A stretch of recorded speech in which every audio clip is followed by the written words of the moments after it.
Hello મિત્રો, કેમ છો બધા? આશા રાખું છું કે તમે બધા મજામાં જશો. મારું નામ છે પ્રણય, તમે જોઈ રહ્યા છો પ્રણય રાજકોટિયાન્સ બ્લોગ ચેનલ. તો આજે છે રવિવાર ને મારે ઓફિસ આજે રજા છે, તો આજે હું જાઉં છું બ્લિંકિટમાં ડિલિવરી જોબ કરવા. તો જોયા છે કેટલી અર્નિંગ થાય, તો જોઈ લઈએ એક્ટિવાનો કોલ સ્ટાર્ટ.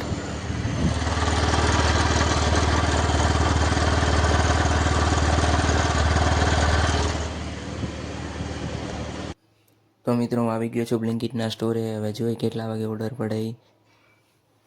તો મિત્રો પહેલો ઓર્ડર મારે કમ્પ્લીટ થઈ ગયો અને સૌથી નજીકનો જ ઓર્ડર એ હતો, પહેલો જ ઓર્ડર. અને એટલે એમ કહો તો ચાલે, મારે બોણી થઈ ગઈ.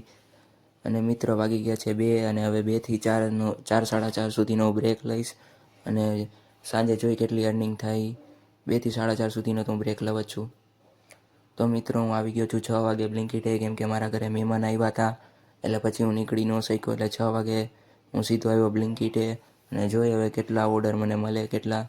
અને આજે મારે પાછી પાવર બેંક લેતા ભૂલાઈ ગઈ છે, એટલે એ એક પ્રોબ્લેમ રહેશે.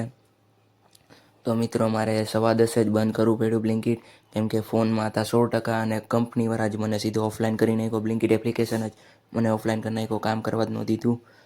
અને મિત્રો આ હર્ષને અને ધ્રુવને હું બસ સ્ટેન્ડથી તેડવા આવી ગયો, કેમ કે દ્વારકાથી હવે આવી ગયા રાજકોટ. હવે બસ સ્ટેન્ડથી એને ઘરે મૂકવા જાઉં છું. તો આજની અર્નિંગ તમે ચેક કરી લ્યો. અને આજે એક ઓર્ડર કેન્સલ થઈ ગયો, કસ્ટમરે જ કરી નાખ્યો. જેવો એક્સેપ્ટ કર્યો સીધો કેન્સલ મારી દીધો કસ્ટમરે. અર્નિંગ ચેક કરો આજની કેવી છે એ તમને ખબર પડે એ પ્રમાણે. તો મિત્રો હર્ષને ધ્રુવને મૂકીને સીધો હું આવી ગયો ઘરે. તો આશા રાખું છું કે આજનો વિડીયો તમને ગમ્યો હોય તો લાઇક, શેર અને સબસ્ક્રાઈબ કરવાનું ભૂલતા નહીં. ગુડ નાઇટ સ્વીટ ડ્રીમ ભાઈ. અને હા, પ્લીઝ તમારા ભાઈને સપોર્ટ કરો, સપોર્ટની ખૂબ જ જરૂર છે.